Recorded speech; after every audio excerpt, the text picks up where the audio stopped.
everyone. I'm Lady Mariam here for Grimmfest 2024 with Fredrico, the mind behind the film The Well. Welcome to Grimmfest. Thank you very much. Lovely place, lovely people. Oh, we are happy to have you here. So, tell us a little bit about The Well. What is it about? Oh, The Well is a gothic, super gory Italian horror film. Okay. So that's, in few words. And yeah, a movie that we have been traveling with this film since 1 year, because I remember the premiere of this film was October the 6th. So it's been 1 year traveling all over the world, and it's a pleasure, a big honor to have the movie for its English premiere here. This is a great festival. So, without giving away any spoilers in the film, let's talk a little bit about Italian cinema, especially genre cinema. So, obviously, a lot of people, when they think of Italian films, their minds go to a lot of the classics, the genre films, the big filmmakers. But, a lot more movies have been created by Italian filmmakers in the space since then. And your film is a fantastic example of something more contemporary. Yeah. Where exactly did you draw inspiration from the classics to stay true to Italian cinema, whilst at the same time reinventing it and putting your own identity and your own signature on your style of filmmaking? That is very important because in Italy we have a very strong lore, strong tradition, of great horror films made by the masters like Dario Argento, Lucio Fulci, Bava, son and father, of course, and Pupi Avati, and so many great masters. So, sometimes people just want to compare new movies with the classics. Especially if you come from Italy, they will be mentioning all the masters, which is okay, which is fine because I love them. We have also a great relationship with the majority of them. We are very good friends.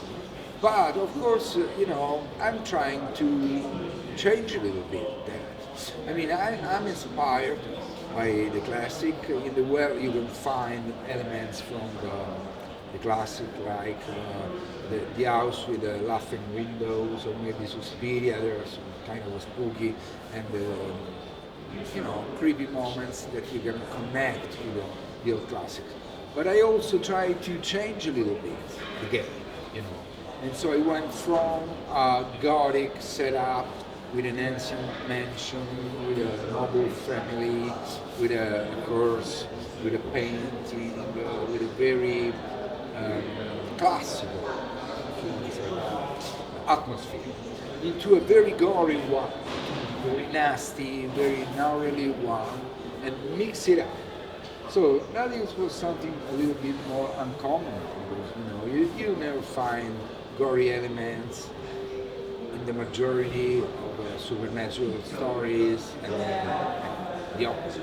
Yeah, as a viewer, because I've obviously seen the film already, I have to say that my favorite part was the juxtaposition between how beautifully shot the film is. It really is shot beautifully, and simultaneously the gory parts were uncomfortable and sweaty and painful to look at, and it was completely, without giving anything away, but it was separated and fused in very distinct moments, and I think that's definitely a signature style of the film. Yeah, that is a very strong and important element because we try to tell a story from two different perspectives, and they connect.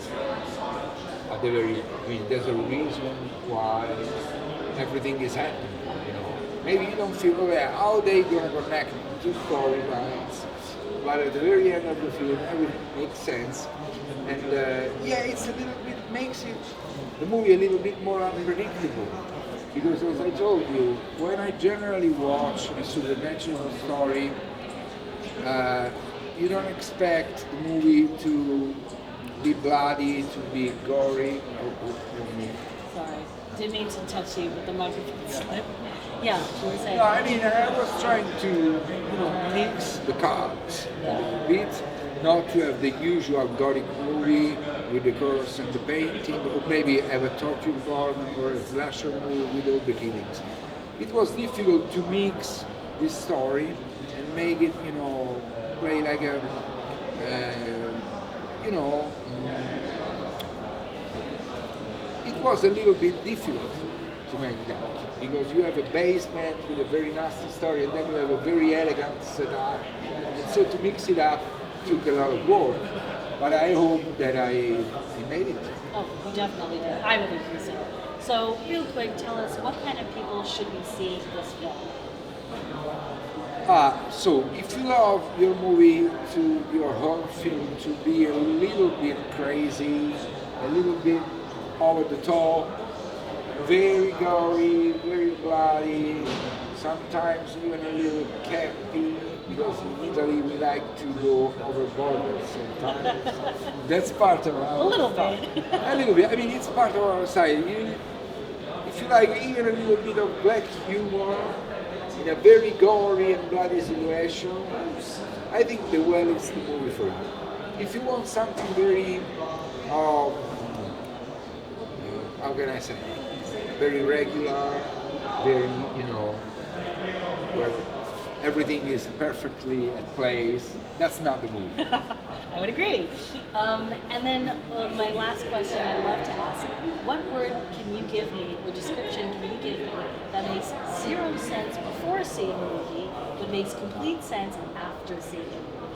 I can say the eyeball. That's a good one. That's a really good one. Okay, I love it. I love it. I love it. Okay, Fredrico, so much. Thank you so much for being here. Thank you very much. Enjoy the rest of the festival. Thank Everyone, you. spread the word. Watch The Well. Ideally here at Grimmfest. If not, I think it's being released soon. Oh yeah, it's going to be released on October 28th. So if you miss the movie at the festival, just watch it. It's going to be on digital, DVD, Blu-ray, and everything. Bye. Enjoy.